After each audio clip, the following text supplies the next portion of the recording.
that it consumed. There are many today that are so consumed.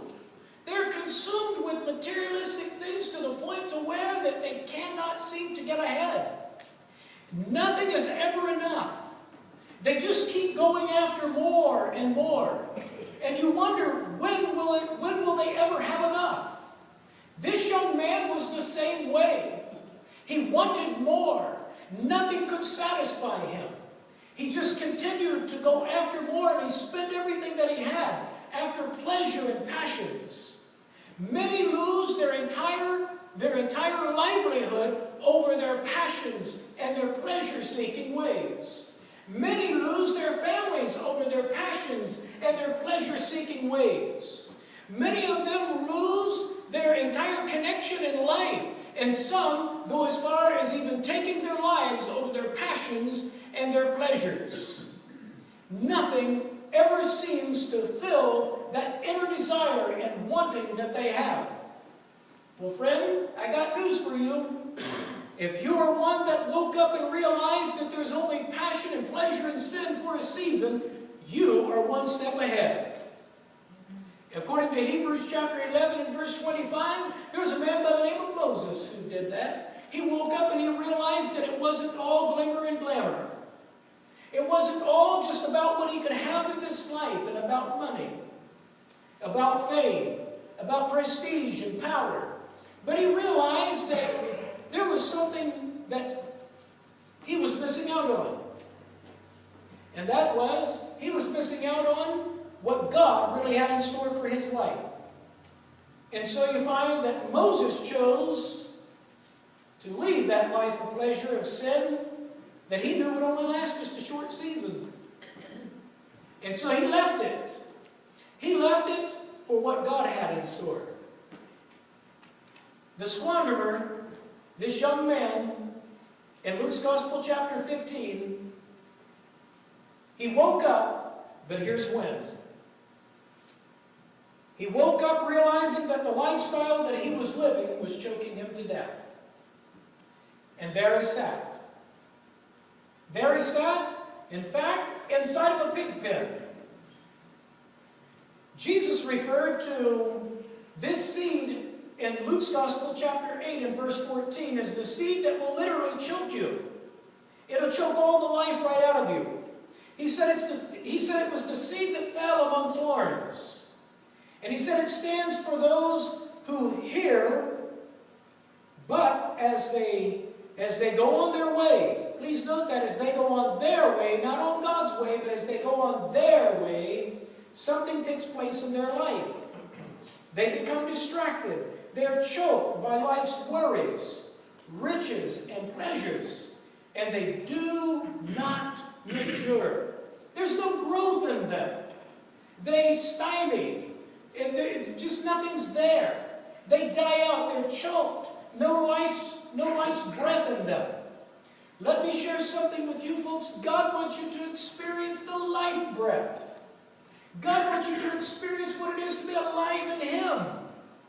It's not all just about prestige, power, position, and authority, and money. It's not about those things. It's about what God has in store for you. I remember years ago reading the story about one of 4 finalists in a philosophy debate. And in this philosophy debate, it was to be over money versus morality. And this one particular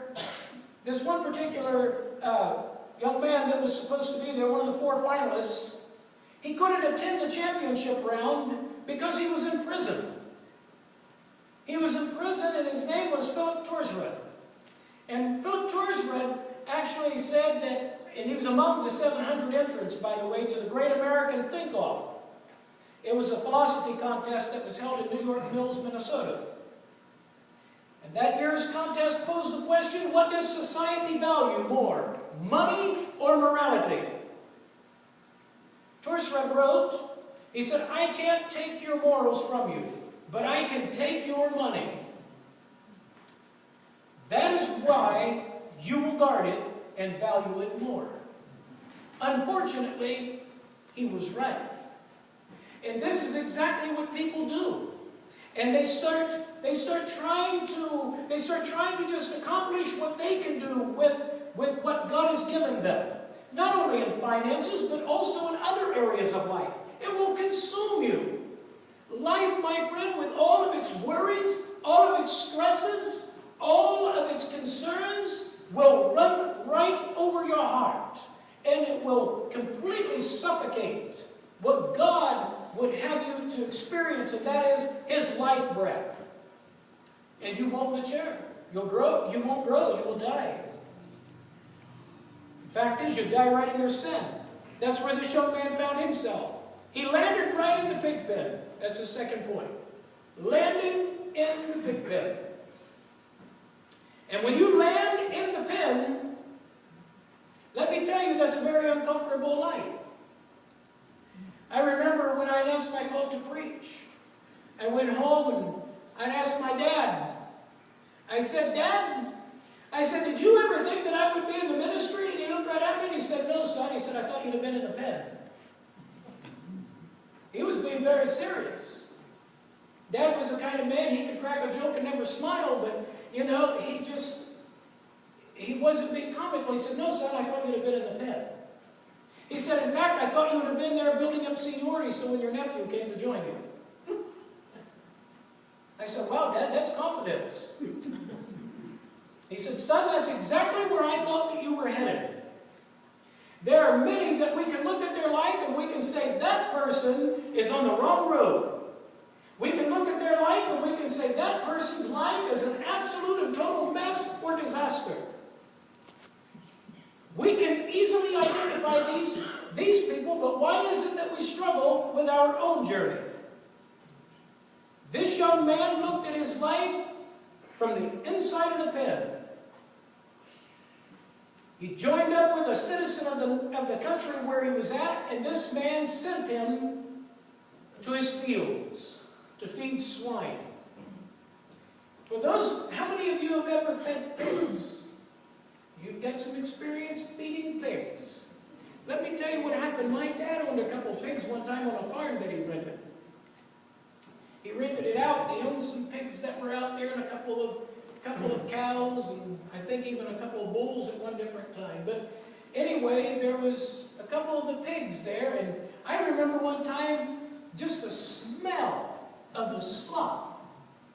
And you know what I did? I got too close, and you know where I went? In the slop. It was a horrible feeling. My dad rolled down every single window in the car. And it was like everybody was, Dino fell in the pig pen. Oh. It was horrible smell. When you land in the pen, there's nothing fun about it. It leaves you with a tremendous stench about your life. You'll stink. This young man found himself stinking. He found himself unable to get rid of this smell because he was literally working these pigs day in and day out. Now, according to Luke chapter 15 and verse 15, this was his job. He was literally hiring himself out to do the lowest of the low jobs.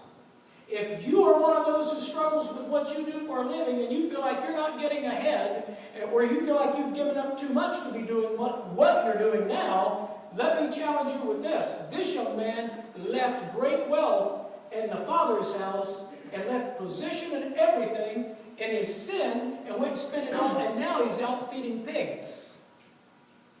But something's about ready to happen to him. Something's about ready to change in his world. But for the meantime, he's feeding swine.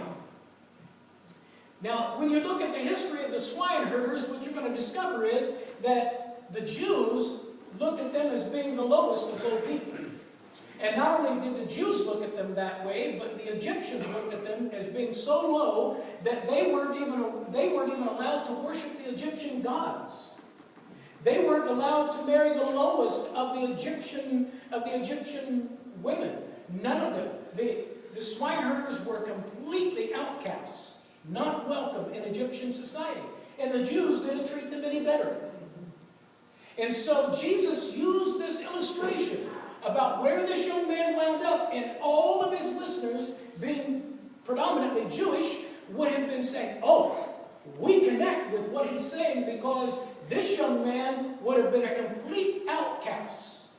He would have been a stranger in this land, and the citizen gave him the job feeding swine? Ooh, what a low job. This was worse than being a janitor and scrubbing bubble gum off the bottoms of school seats, you know? During summer break. I have heard some stories about school janitors. They would tell me, oh, it's terrible during school break. They find all the kids chewing gum.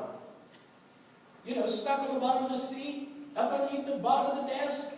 They find it in all kinds of places. I just say, well, gee, you just got to be glad you didn't find it on the bottom of your shoe. You know? You just find stuff everywhere. But anyway, if you feel like you're working a low job, well, the swine herders have you beat. And this young man was there. And landing in the pen, he came to his senses. It took him going to feed pigs to bring him around to where God would have him to be thinking. That is, thinking about the blessings of home. Thinking about the good things back in the Father's house. Thinking about how many servants at my Father's house have bread and to spare. And I'm hungry. How many are there actually back at my Father's house that have not only plenty of food, but they're warm? They have a bed to lie in.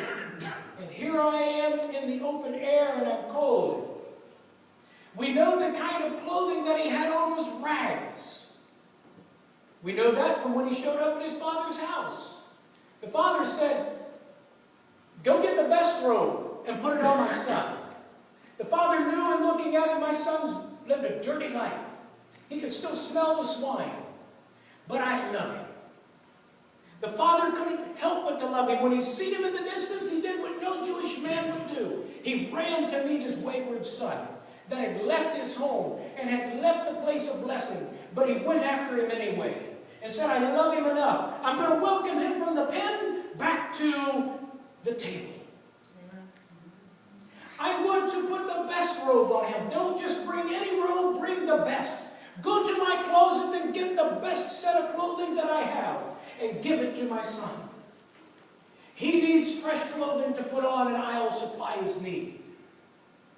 He says, then bring a ring and place it on his finger. All of these happen in steps of restoration. When the son finally came to his senses. You see, friend, the father in this particular story also restored name and position back to the son with the ring. Shoes on his feet said his son is not a servant. Did you catch that? Shoes on his son's feet, new shoes. I can picture it here in the 21st century. The father would have said, go down to Payless Shoes and you get the best set of sneakers that are on the shelf.